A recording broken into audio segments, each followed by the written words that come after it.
Nos enlazamos a Washington con Gabriel Casillas, director general de análisis económico de Banorte ICSE. ¿Cómo te va, querido Gabriel? Muy buen día para ti allá en Washington.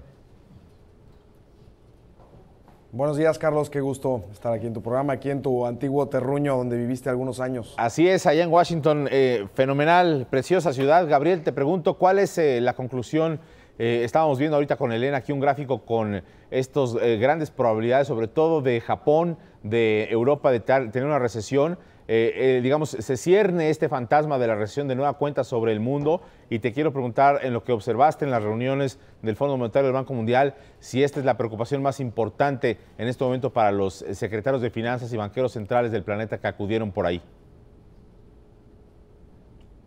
Sin duda, Carlos, bien, como lo comentas y como lo comentó Elena, lo principal fue la probabilidad de recesión en la eurozona. Eso es lo que más está preocupando, sobre todo desde el punto de vista en que como que hay cosas por hacer para tratar de evitarla por el lado del Banco Central Europeo que no se han querido hacer, como un estímulo cuantitativo completo en el cual el Banco Central compre bonos, no se ha querido llevar a cabo.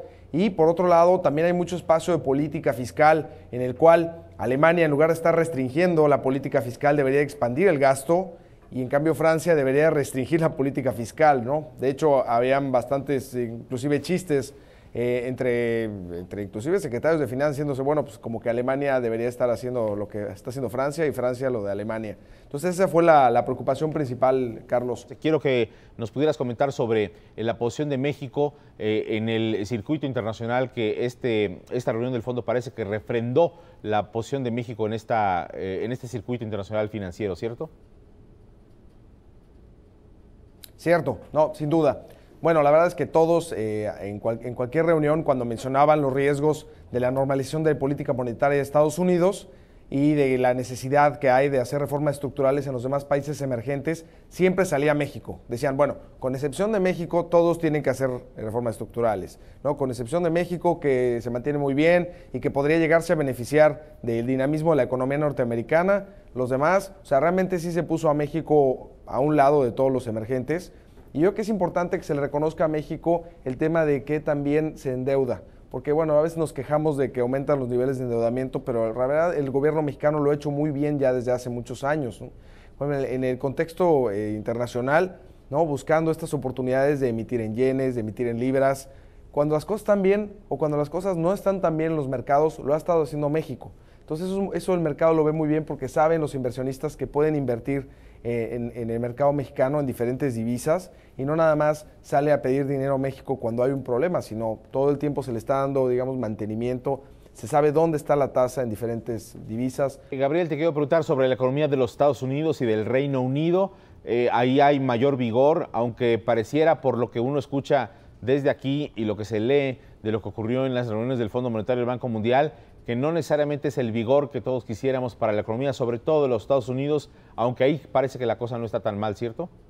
No, bueno, la economía de los Estados Unidos se ve muy bien, ¿no? No hay duda de que el dinamismo va fuerte. Todavía se habla de la famosa holgura del mercado laboral, en donde todavía puede haber espacio para mejorar. En Reino Unido, la verdad, muy bien. Claramente, pues la gran discusión es qué tanto está el Reino Unido atado al ciclo económico europeo o al ciclo económico norteamericano. Entonces, normalmente las discusiones van y los análisis van más en torno a que el Reino Unido, su ciclo económico está más ligado al de Estados Unidos. Entonces, pues se ven como muy vigorosas y las primeras economías que tendrán que subir tasas de interés eventualmente.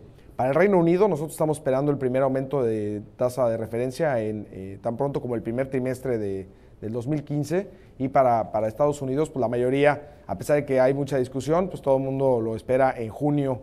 La mayor parte de los analistas en junio del año que entra la primera alza de tasas. Finalmente, Gabriel, como conclusión, ¿habrá o no recesión en Europa? ¿Tú qué crees? ¿Y cuál será, si lo hubiera, la condición de contagio que esto representaría para otras partes del mundo? Bueno, nosotros pensamos que es muy probable, o sea, que sí va a haber una recesión en Europa. O sea, los mecanismos para resolverla, insistimos, están ahí, pero no hay esas ganas de llevarlos a cabo. Entonces, cuando ya se lleven a cabo, probablemente sean muy limitados y muy tarde. Entonces, nosotros pensamos que sí va a llegar a tener una recesión en Europa. Ahora, el contagio de crecimiento de Europa a otros países, pues afecta mucho a algunos países de Sudamérica, afecta, sin duda, también afecta a Rusia con todas estas medidas, con estas sanciones económicas. afectará un poco a Reino Unido y un poco a Estados Unidos también. Pero bueno, para México el efecto realmente será limitado, ¿no? O sea, realmente el dinamismo de Estados Unidos es el que va a ayudar a la demanda externa en México, ¿no? Muy bien, muy bien. Gracias, Gabriel Casillas, por esta comunicación.